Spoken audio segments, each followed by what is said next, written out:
kesempatan ini, saya akan mengemukakan demonstrasi kontekstual dari pengambilan keputusan berbasis nilai-nilai kebajikan sebagai pemimpin, modul 3.1 Pendidikan Guru Penggerak. Saya adalah Ima Siti Nurjana, calon guru penggerak Angkatan 7 Kabupaten Garut tahun 2022.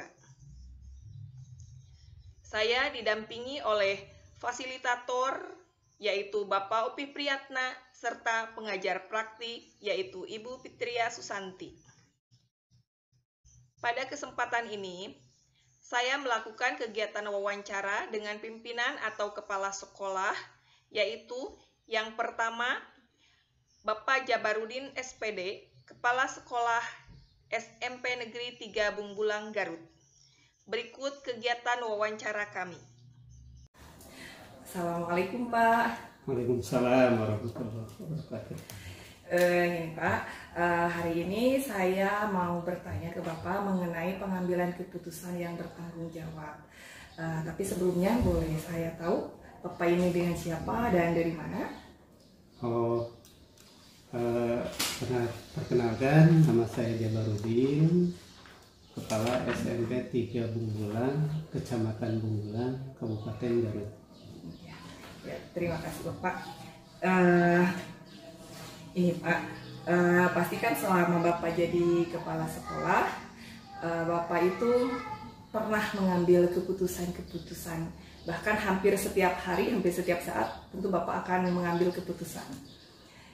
Yang ingin saya tanyakan, bagaimana Bapak dapat mengidentifikasi kasus-kasus yang merupakan dilema etika atau bujukan moral?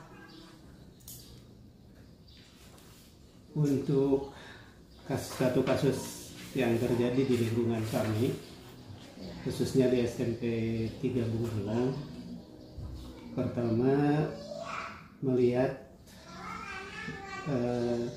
dilihat dari kondisi yang terjadi di lingkungan tentang kasus tersebut. Setelah itu kami berkomunikasi dengan staf guru yang ada di sekolah kami. Setelah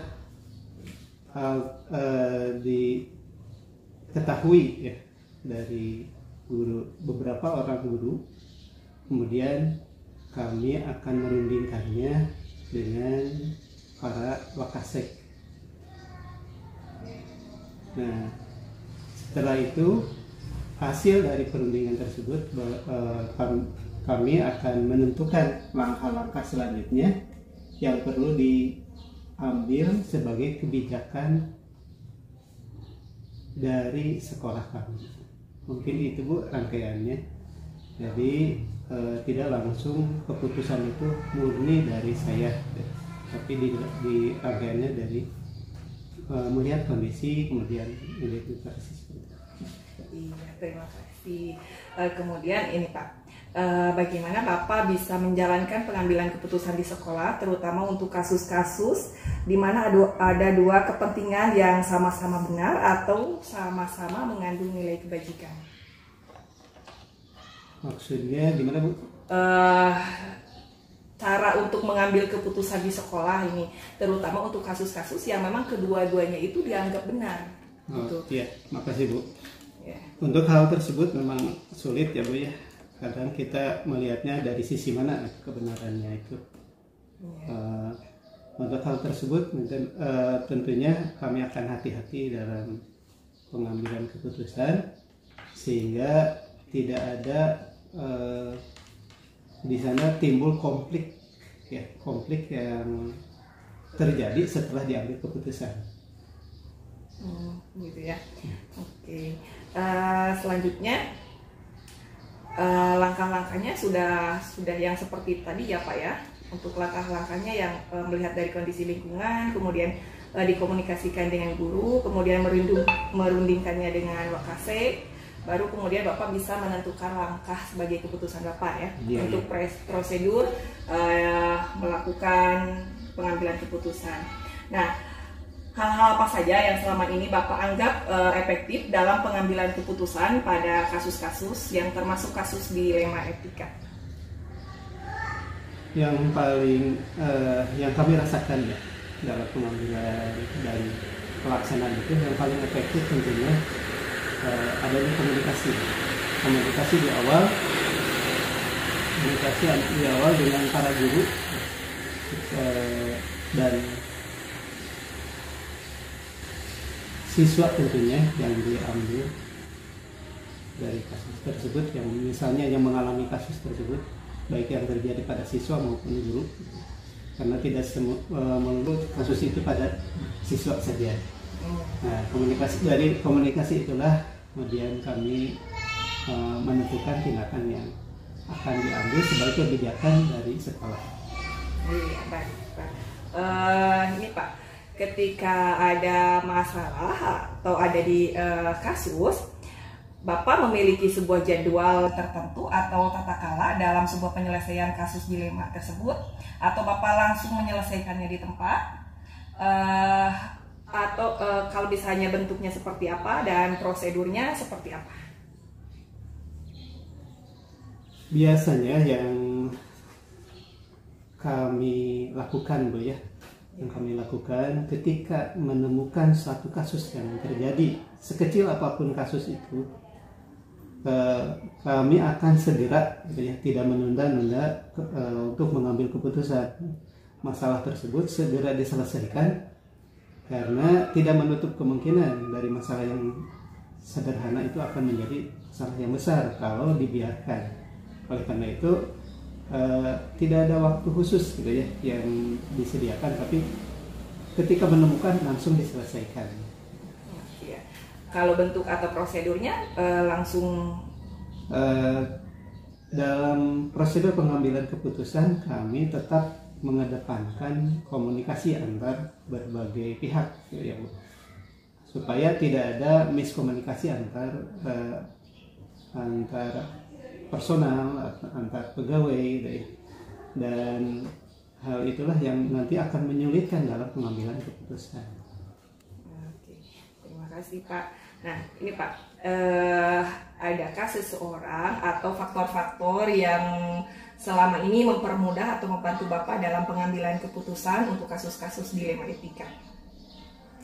Oh iya Bu, ada Bu yang membantu sekali dalam pengambilan keputusan masalah etika.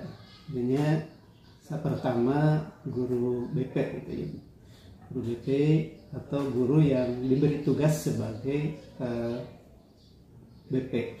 Kemudian yang kedua guru agama. Dan yang ketiga guru PKN, dan yang terakhir adalah komite sekolah. Itu yang mempermudah dalam pengambilan keputusan. Mungkin ada faktor-faktor lain selain dari orang? Selama ini belum ada Bu. Oh ya, belum ada. Baik. Nih, kan Bapak tadi sudah mengemukakan bagaimana cara pengambilan keputusan yang selama ini Bapak jalankan di sekolah Bapak.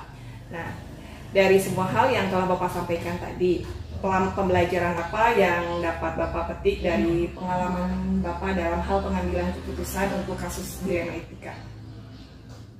Banyak sekali hikmah yang kami peroleh dari berbagai kejadian atau kasus di sekolah ini. Itu pertama menambah ilmu tentunya bagi kami ya, bahwa setiap kasus yang terjadi ada berbagai hikmah yang dapat diambil. Kemudian yang kedua adalah mempererat tali kekeluargaan. Ternyata dengan timbulnya kasus itu, kami semakin tali kekeluargaan di antara kami semua semakin erat. Dan yang ketiga, dengan itu tentunya dengan permasalahan yang timbul itu dapat memacu bagi prestasi, tentunya prestasi bagi siswa, dan tentunya bagi kami untuk lebih memperhatikan kemajuan pembelajaran ya, khususnya kegiatan pembelajaran khususnya di sekolah kami, nah, sehingga memperkecil timbulnya masalah yang sama, Iya. Terima kasih Pak untuk jawaban-jawabannya. Semoga bisa membantu saya untuk mengembangkan lagi kompetensi saya dalam pengambilan keputusan untuk hal-hal atau kasus-kasus yang bersifat dilema etika ataupun rujukan moral. Terima kasih atas waktunya. Assalamualaikum warahmatullahi wabarakatuh. Waalaikumsalam warahmatullahi wabarakatuh. Yang selanjutnya, saya melakukan kegiatan wawancara dengan pimpinan yang kedua, yaitu Bapak Yayat Mulyana SPD dari SMP Negeri 1 Atap 1 Cibalong, Garut. Berikut kegiatan wawancara kami. Assalamualaikum Pak. Waalaikumsalam. Pak, begini Pak, kebetulan saya itu mendapatkan tugas dari program pendidikan guru penggerak untuk mewawancarai kepala sekolah mengenai pengambilan keputusan yang bertanggung jawab untuk kasus-kasus dilema etika atau rujukan moral. Namun sebelumnya, apakah Bapak bisa memperkenalkan diri terlebih dahulu? Terima kasih. Kami sebagai pimpinan di satu atas satu Cibalong. Nama saya Yayat Mulyana SPD. Saya sebagai pimpinan sekolah. Mungkin hanya itu. Mohon maaf Pak, sudah berapa lama Bapak jadi kepala sekolah? Di sini kurang lebih 1,5 tahun. Ya. Tentu masih baru ya untuk kondisi sekolah di SMPN Atap 1 Cibalong ini ya Pak ya? Tapi sebelumnya mungkin di sekolah yang saya miliki sudah lama memegang sekolah. Nah tentu nih Pak, dari sekian lama Bapak menjadi kepala sekolah, Bapak pasti menemukan hal-hal yang bersifat dilema etika. Nah, bagaimana Bapak dapat mengidentifikasi kasus-kasus yang merupakan dilema etika atau rujukan moral? Seperti apa? Ini mungkin banyak terjadi hal seperti itu. Tentunya kami bersama mereka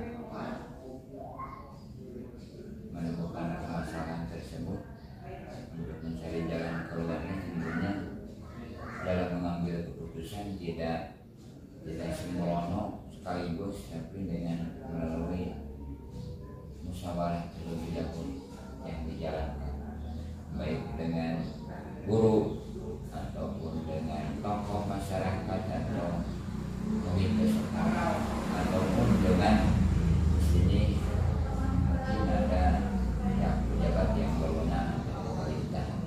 Kami bisa melaksanakan koordinasi terlebih dahulu untuk musyawarah. Tidak ujung-ujung mengambil keputusan, ini berdasarkan musyawarah. Bagaimana nih Bapak menjalankan pengambilan keputusan di sekolah Bapak, terutama untuk kasus-kasus di mana ada dua kepentingan yang sama-sama benar atau sama-sama mengandung nilai kebajikan? Tentunya pengambilan keputusan memang sangat sulit dalam mengambil keputusan apabila keduanya memiliki kebenaran atau kebajikan. Tentunya dalam hal ini dilihat dari kriteria yang menguntungkan, kriteria yang lebih mana. Tentunya dalam permasalahan, dalam suatu kebaikan tentunya ada yang lebih baiknya yang mana, A atau B. Tentunya diambil yang paling bermanfaat atau paling yang nilai lebih itu sendiri. Dilihat dari nilai yang paling baik atau lebih baik begitu ya? Iya, dari lebih baik, dari yang baik itu ada yang lebih baiknya. Iya. Kalau boleh tahu, Bapak memandang sebuah permasalahan untuk kasus yang benar, yang paling baik atau lebih baiknya itu dari aspek apa? Dari segi manfaat. Biasanya manfaat kadang-kadang ada dua hal manfaatnya yang lebih begitu. Jadi dari sisi manfaatnya Dari sisi hukum kadang-kadang aturan oh ini sama baik, tapi manfaatnya tentunya berbeda. Baik manfaat bagi anak, kalau permasalahan bagi anak ataupun bagi sekolah, ini manfaatnya yang lebihnya yang diambil sisi manfaat. Untuk langkah-langkah atau prosedur yang biasa Bapak lakukan dalam hal pengambilan keputusan selama ini seperti apa? Dalam pengambilan keputusan setelah teridentifikasi masalah atau kejadian, tentunya di sini melalui proses musyawarah dengan hal yang terkait, tentunya akan diambil jalan yang terbaik seperti apa, dan mungkin disesuaikan dengan negara kita. Negara adalah yang berdasarkan pada Pancasila yang tentunya mengutamakan musyawarah. Ini berdasarkan hasil keputusan musyawarah hasil bersama, diambil keputusan yang baik, mungkin pertanggungjawabannya akan ditanggung bersama, tidak melulu oleh kepala sekolah. Jadi Bapak selalu mengedepankan musyawarah. Kira-kira hal apa saja yang selama ini Bapak anggap efektif dalam pengambilan keputusan terutama untuk kasus-kasus dilema etika? Maksudnya? Yang paling efektif, mungkin Bapak bisa musyawarah atau misalnya langsung seperti apa? Yang paling efektif? Yang paling efektif dalam musyawarah di sini yang contoh membantu kepala sekolah. Jadi kita musyawarahnya tidak semua guru atau semua ini panggil. Tentunya ada perwakilan pembantu kepala sekolah yang dianggapnya orang-orang di sekolah tersebut memiliki kemampuan dan pengalaman yang mendalam tentang keberadaan sekolah tersebut. Jadi yang paling efektif itu bermusyawarah dengan memanggil PKS yang lebih kompeten ya Pak. Apakah Bapak memiliki sebuah jadwal atau kata-kala tertentu dalam sebuah penyelesaian untuk kasus dilema? Apakah Bapak langsung menyelesaikannya di tempat atau memiliki tahapan-tahapan? Kemudian kalau misalnya ada, bentuk dan prosedurnya seperti apa? Ini kan tadi tidak bisa diputuskan begitu saja. Ini kepala sekolah memutuskan segala sesuatu tidak. Tapi sebagaimana tadi disebutkan, kita diidentifikasi dulu permasalahannya. Jadi juga kadang-kadang, apalagi kepala sekolah kadang-kadang kalau yang sudah berpengalaman kadang-kadang di dalam memutuskan itu tentunya ada tahapan-tahapan yang perlu dilalui. Di samping kronologisnya masalahnya apa, caranya seperti apa. Setelah kita memikirkan dengan musyawarah dengan pertimbangan yang matang, baru kita memutuskan apakah misalnya seperti apa. Kalau misalnya boleh dicontohkan, kira-kira bentuknya atau prosedurnya, ya prosedur seperti apa? Kalau boleh dicontohkan, selain dari setelah identifikasi tadi. Ya, mungkin ada contoh kasus, begitu ya, contoh kasus. Untuk kasus sebagai tadi mungkin berkaitan dengan norma, berkaitan dengan moral. Di sekolah biasanya ada anak yang melanggar atau apa, jadi tidak sesuai dengan mungkin norma yang berlaku atau moral yang berlaku di sekolah. Contoh, anak kadang-kadang seperti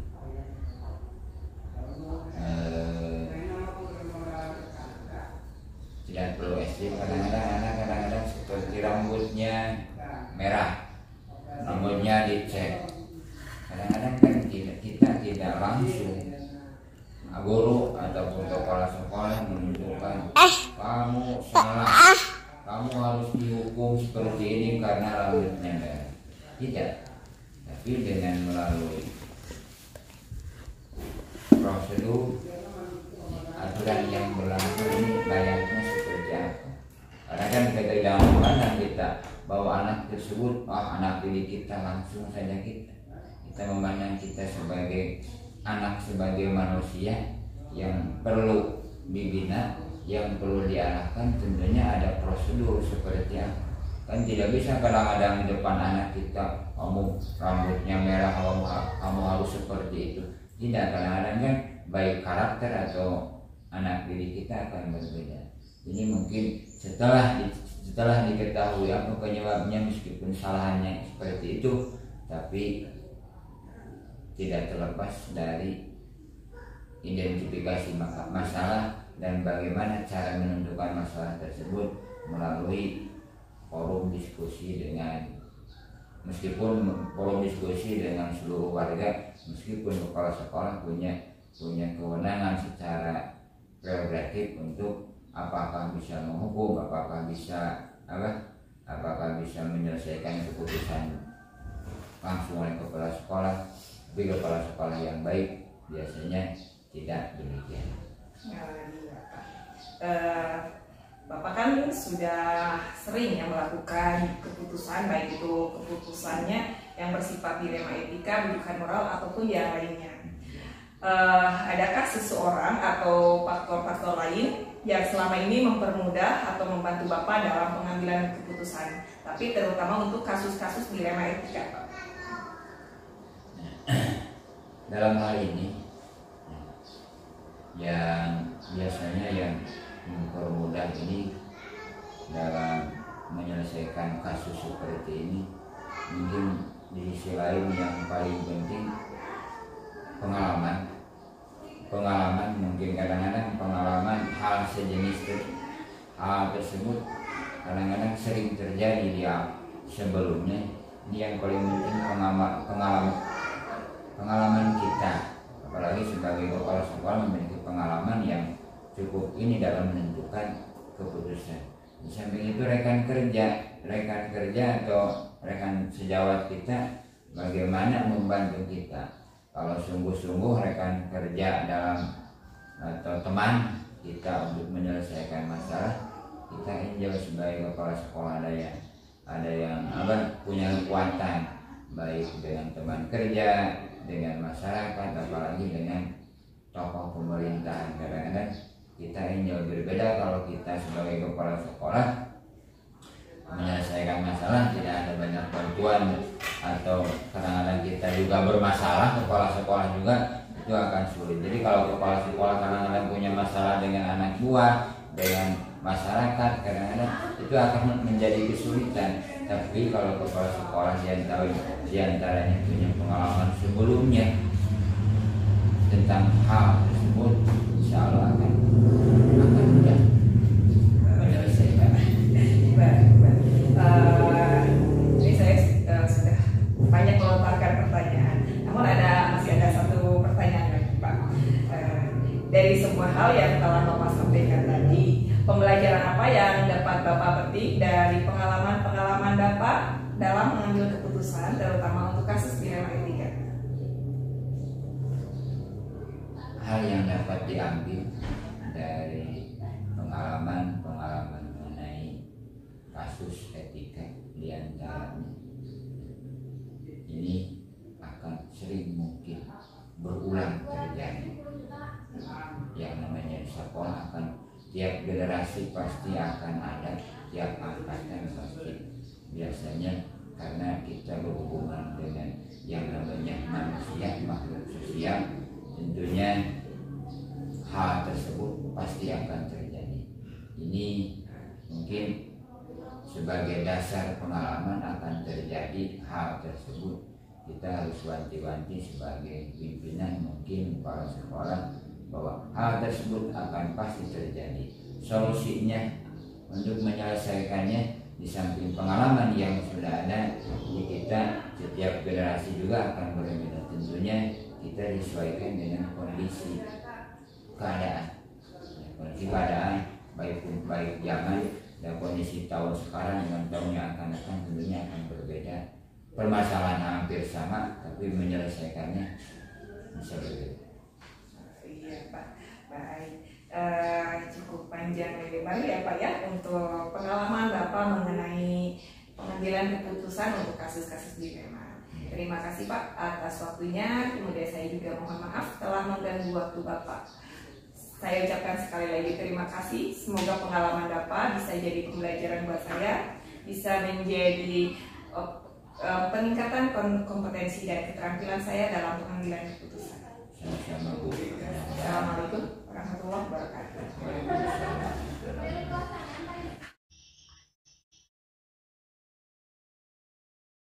Ada beberapa hal yang menarik yang muncul di saat wawancara dengan kedua pimpinan tersebut, yaitu bahwa seorang pemimpin harus mampu melakukan kolaborasi dengan siapapun, baik dengan rekan sejawat, dengan bawahan, maupun dengan orang lain. Hal ini patut untuk dicontoh, terutama oleh saya sebagai calon guru penggerak. Yang kedua, memberi keputusan dengan mempertimbangkan banyak hal, sehingga hasilnya pun sesuai dengan harapan, walaupun tantangan dan hambatan sering menghampiri. Yang ketiga, semua keputusan harus berorientasi pada murid.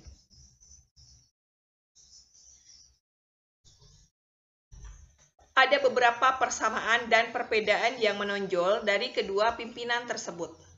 Persamaannya, yaitu sama-sama mengambil keputusan dengan musyawarah terlebih dahulu, selalu berkomunikasi dengan orang yang lebih kompeten di bidangnya untuk membantu pengambilan keputusan, serta menjadikan pengalaman sebagai pembelajaran untuk menjadi lebih baik ke depannya. Adapun perbedaan dari kedua pimpinan tersebut, yaitu mengambil keputusan untuk kasus dilema etika dengan hati-hati, dan ada juga yang lebih menekankan pada segi manfaat. Perbedaan yang kedua, menyelesaikan kasus dilema etika dengan segera dan dengan hati-hati serta identifikasi dan diskusi terlebih dahulu.